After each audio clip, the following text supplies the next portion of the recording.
제8장 만절기공 7회 장과장의 정원은 사시사철 아름다운 소방미가 있었다. 오후 햇살은 4명의 사람을 비추고 있었고 이 영상은 아름다운 화폭과 같았다. 수혁의 말에 장희백의 암색을 환하게 밝아온다. 장희백은 수혁의 능력을 보고 또한 무공과 기에 대한 그의 조언과 그의 능력, 즉 엄정회계에 행한 모든 모습을 보며 오랜 병석에 있는 자신의 어머니를 보이고 싶어 했다. 기대 반, 권하지 않는 것보다 어머님의 모습을 보이고 치료를 위해 수혁에게 친히 권하고 싶어 했었다. 그런데 수혁이 자신이 권하기도 전에 병석에 누운 어머니를 보고 싶어 하는 것이다. 이는 그에게 있어 매우 환영할 만하였다. 어머니는 바로 일어서실 수 있을 것이요. 수혁의 묵직하고 확신 있는 말에 장희백은 순간 희망빛을 더하였다. 그리고 잠시 후에 일행을 방으로 들렸다. 일행은 침상에 누워있는 여인을 보았다. 수척하지만 매우 아름다운 중년 부인이었다.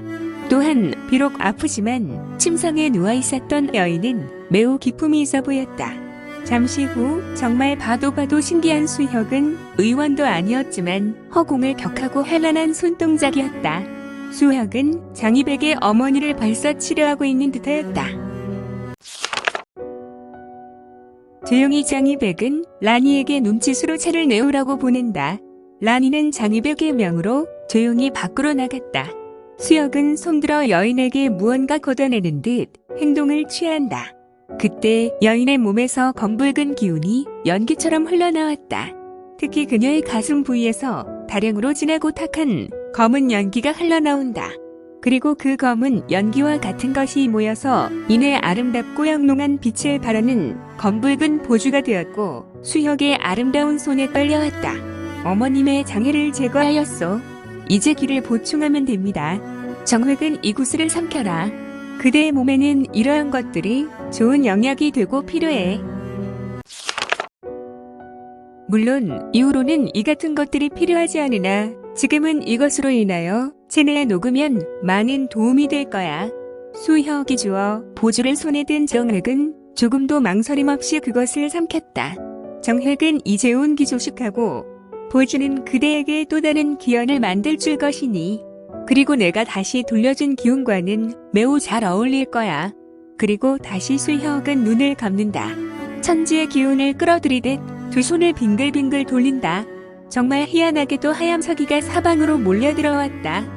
그리고 이 서기는 온방 안에 가득 찼다. 또한 천지의 기운, 즉 대자연의 기는 수혁의 손짓에 반응하였다. 백색 서기들은 빛을 내며 빙글빙글 돌면서 백색 광망이 작아지며 누워있는 부인의 뇌혈과 기혈로 양분되어 스며들었다. 부인은 잠시 눈을 뜨고 눈에서 밝은 이치를 바라고 다시 스르르 눈이 감겨 잠에 빠졌고 그녀의 숨은 매우 잔잔하여 누가 봐도 건강한 사람의 숨소리로 느끼게 되었다. 장영의 어머니는 이제 무병장수하여 앞으로 50년은 충분히 사실 것이요. 그리고 어머니는 육식을 자제하시오. 왜 어머니에게 맞지 않은 천년어리를 먹인 것이요. 몸에 좋다고 하여 다 먹이면 안 돼요. 사람은 각자 맞는 음식이 있다오. 어머니는 육식을 많이 금할수록 장수하실 것이요.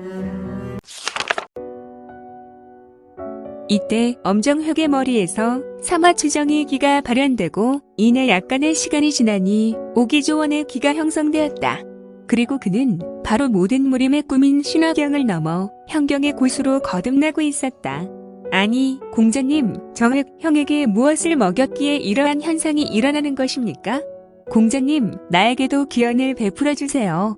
지쳐라. 너는 내가 정획에게 준 물건을 먹지 않는 것이 몸에 이로운 것이야. 너는 그동안 석실에서 처먹은 영약의 10의 1도 못 쓰고 있어. 다만 내가 도와줘서 그래도 이만큼 만들었고 내외 금강불교를 이룬 것이다. 너는 스스로 모를 뿐이지. 바로 현경 고수다. 헉, 제가 현경 고수입니까? 지철은 매우 놀랐다. 모든 무림의 궁극에 꾸민 현경 고수라는 수혁의 말에 그는 몽롱한 얼굴을 하고 집천장을 보고 속으로 웃고 있었다. 하하하, 말도 안 된다. 내가 현경 고수라니. 수혁은 말을 이었다. 그리고 장영에게도 이야기하면 정획에게 먹인 것을 결코 아까워하지 마시오. 정획에게 준 어머니의 탁한 기로 뭉친 보주는 그동안 마공의 성질을 가지고 있는 정획에게는 성약이 될 수 있어도 당신이나 장주 등 그리고 어머니에게는 오랜 고독과도 같아서 그대들이 먹으면 그 몸에는 치명적이요. 수혁은 혹시나 해서 장이백에게 위로의 말을 하였다. 물론 장이백이 그런 상품의 사람이 아니란 것은 수혁도 이미 알고 있었다. 공자께서 너무 마음 쓰시지 말았으면 합니다. 어머니 집양은 무려 20여 년간 품고 계셨던 것입니다. 어머니의 치료는 저희 집안에 베푼 하해와 같은 은혜입니다. 역시 장이백은 인물이군. 나중에 인세에 좋은 인물이 될 것이다. 그래서 내가 어머니를 선듯 고쳐준 것이다. 수혁은 매우 흐뭇한 얼굴을 하였고 사람들은 모두 미소를 지었다. 수혁의 일행은 장이백의 권유로 자리를 옮겼다. 장이백은 친히 장원 구석구석으로 데리고 다니며 세가의 모든 모습을 보여주었다. 그리고 장원의 창고로 인도하였는데 이백은 수혁에게 선물하고 싶어서 장원의 재산을 보관하는 보물창고로 왔다. 이백은 창고로 들이며 소수민족에게 산 각종 진귀한 수공품들과 무기류, 옷, 갑주류, 각종 폐물 등을 보여주었다. 그리고 매우 귀한 옥합으로 수혁 일행을 데리고 갔다. 옥합은 네모 반듯하여 1인용 탁자 반만 하였다. 이백은 옥함을 열고 호피를 꺼냈다. 이 제품은 새봄에 산 것으로 마을 사냥꾼에게 사드렸습니다. 상처가 하나도 없는 진품 백호 호피입니다. 원래는 무림맹에 보내어 무림맹주의 보조를 덮으려 하였으나 공자님께 드리는 것이 제게는 좋아 아버지의 허락 없이 수혁 공자님께 드립니다. 수혁은 알고 있었다. 지난 한 달 반 전에 수동에게 준 사낭의 호피였다. 어찌 그가 이것을 모르겠는가? 자신이 직접 벗기고 수동에게 값없이 준 것이 아닌가? 이 호피를 누구에게 샀습니까? 수혁은 감동한 얼굴을 하며 이백에게 말을 하였다. 네, 마을 사냥꾼에게 샀습니다.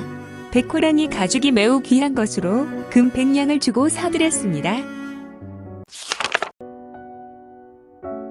금 100냥은 매우 많은 돈이다. 성인 하나가 하루 품삯으로 5냥이 되지 않는다. 은 20냥이 금 1냥이기 때문에 성인이 하루도 쉬지 않고 하루도 쓰지 않고 5년 반 정도 모아야 하는 큰 돈이 금 100냥이다.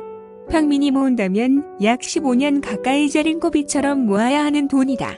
평민은 이 돈을 모으기 전에 굶어 죽을 것이다. 이것을 판 그 사냥꾼을 보고 싶습니다. 네, 어렵지 않습니다. 그가 마침 라니의 작은 아버지입니다. 그는 라니를 시키면 그녀가 금방 그를 불러올 것입니다. 그 작은 아버지란 자는 이곳에서 매우 가까운 곳에 살아서 공자님께서는 반 시즌 정도 기다리시면 그를 보실 수 있습니다.